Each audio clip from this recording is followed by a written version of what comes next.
नमस्कार दोस्तों। दिन की सभी प्रमुख खबरों के साथ आपको सेवालाल.in न्यूज चैनल में आपका हार्दिक स्वागत है। मैं सेवा। सबसे पहले बड़ी अंतर्राष्ट्रीय खबर। मिडिल ईस्ट यानी खाड़ी क्षेत्र में हालात तेजी से बिगड़ते नजर आ रहे हैं। ईरान और अमेरिका के बीच तनाव चरम पर पहुंच चुका है। बताया जा रहा है कि दोनों देशों के बीच गुप्त बातचीत जारी है, लेकिन स्थिति बेहद नाजुक बनी हुई है। अमेरिका की ओर से ईरान को दी गई डेडलाइन अब खत्म होने वाली है।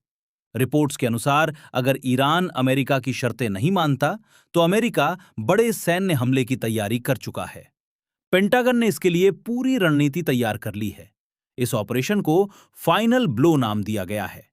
इस योजना के तहत 4 बड़े कदम उठाए जा सकते हैं। पहला, होर्मुज जलडमरू मध्य पर नियंत्रण करना। दूसरा, ईरान पर भारी बमबारी करना।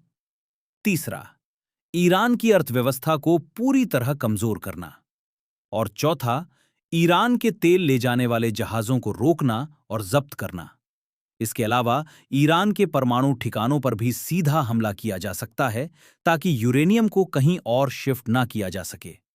यहां तक कि ग्राउंड ऑपरेशन यानी जमीनी कार्रवाई की भी संभावना जताई जा रही है। दूसरी ओर ईरान भी पूरी तरह तैयार हो चुका है। खार्ग द्वीप के आसपास भारी सैन्य तैनाती कर दी गई है। एयर डिफेंस सिस्टम और मिसाइल सिस्टम बड़ी संख्या में लगाए गए हैं। मिलिट्री एक्सपर्ट्स का कहना है कि अगर अमेरिका यहां हमला करता है, तो उसे भारी नुकसान उठाना पड़ सकता है। इस पूरे घटनाक्रम से पूरी दुनिया चिंतित है। अगर यह युद्ध शुरू होता है, तो इसका असर वैश्विक स्तर पर देखने को मिलेगा। अब भारत से जुड़ी खबर।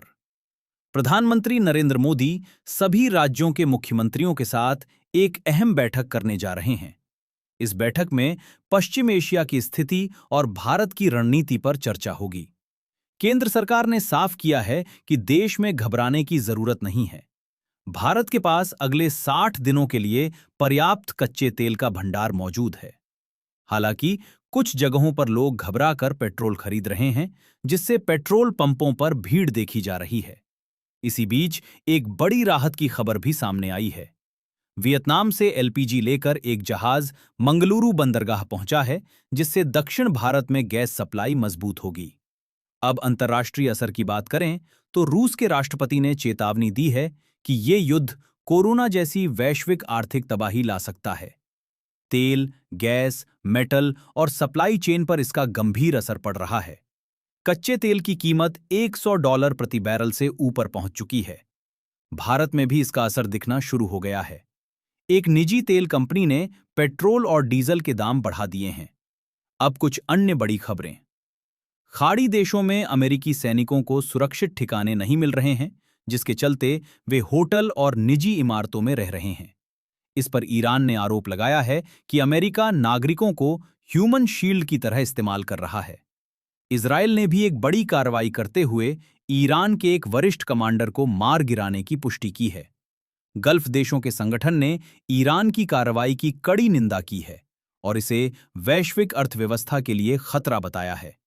पाकिस्तान ने स्पष्ट किया है कि वो केवल अमेरिका और ईरान के बीच संदेश पहुंचाने का काम कर रहा है, सीधे बातचीत में शामिल नहीं है। अब देश के अंदर की खबरें। कर्नाटक विधानसभा में इस बार गंभीर मुद्दों की बजाय आरसीबी मैच के टिकट जैसे विषयों पर बहस देखने को मिली, जिस पर सवाल उठ रहे हैं। मुख्यमंत्री सिद्धारमैया को एक मामले में हाईकोर्ट से नोटिस भी जारी हुआ है। शिक्षा विभाग ने एसएसएलसी परीक्षा की तारीख में बदलाव किया है। आंध्र प्रदेश में एक दर्दनाक सड़क हादसे में 13 लोगों की मौत हो गई।